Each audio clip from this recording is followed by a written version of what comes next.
So yun guys, good morning sa inyo lahat. So welcome to my another vlog. Andito na naman tayo at sobrang init na naman. Ayan, tingnan nyo naman, sikat na naman yung araw. At kahit saan ka pumunta talaga namang araw-araw, sobrang init. Kahit saan ka pumunta. Kaya grabe, sarap magbabad ngayon. Kaya ngayon, gagawa tayo ng swimming pool. Swimming pool guys, gagawa tayo ng swimming pool. Tingnan nyo. At ito na guys, yung ating ginagawang swimming pool. Ayan. ito na sinasabi ko sa inyo, swimming pool. Ayan. Gagawin natin to.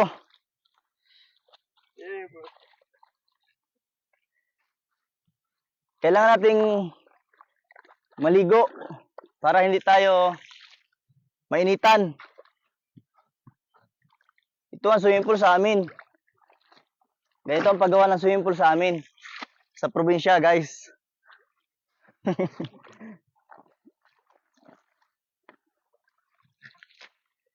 Ito guys ang paggawa ng swimming pool dito sa amin sa probinsya. Kasabay na ang tubig. Habang naghukay ka, andyan na ang tubig. Kaya pwede ka nang maligo habang naghuhukay.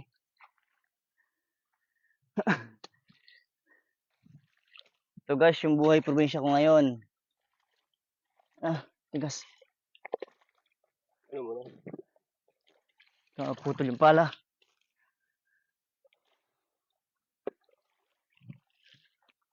Init. Yeah.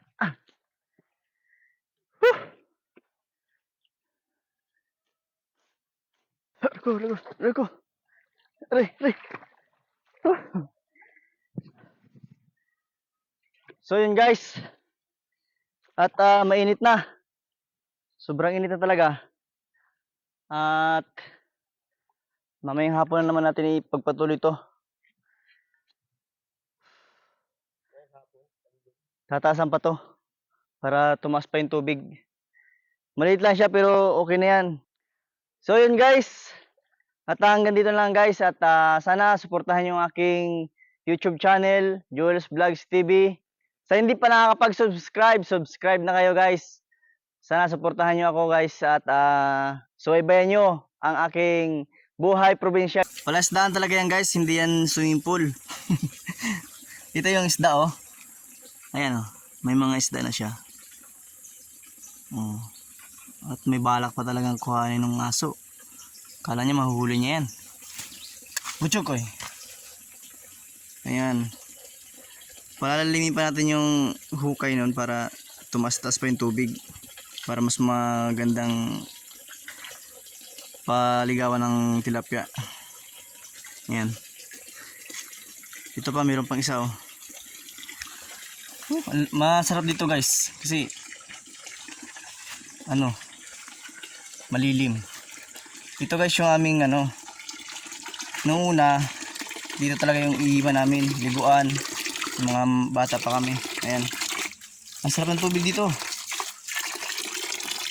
Ano to? Sarap ng tubig dito, parang parang mineral. Ito lang yan oh.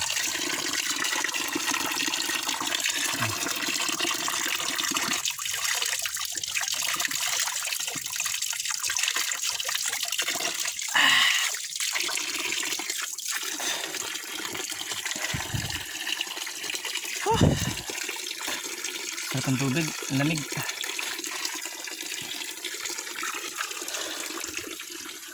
So yun guys, hanggang dito na lang guys, salamat.